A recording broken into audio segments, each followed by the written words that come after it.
అనగనగా ఓ అడవి. ఆ అడవిలో ఓ జిత్తులమారి నక్క నివసిస్తూ ఉండేది. ఒక రోజున దానికి విపరీతమైన ఆకలి వేసింది.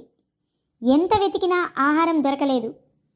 ఇంతలో దానికి చెట్టు కొమ్మ మీద కూర్చుని ఉన్న కోడిపుంజు కనిపించింది. దాన్ని చూడగానే నక్కకు నోరూరింది. ఏదో విధంగా దాన్ని చంపి తన ఆకలి తీర్చుకోవాలనుకుంది.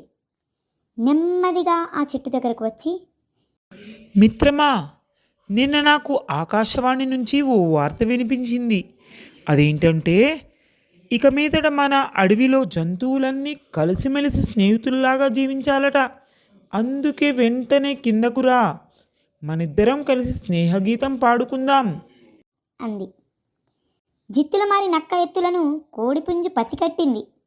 అవును నక్క బావా, ఆ వార్త నిజమే. గతంలోనూ ఇలా ఆకాశ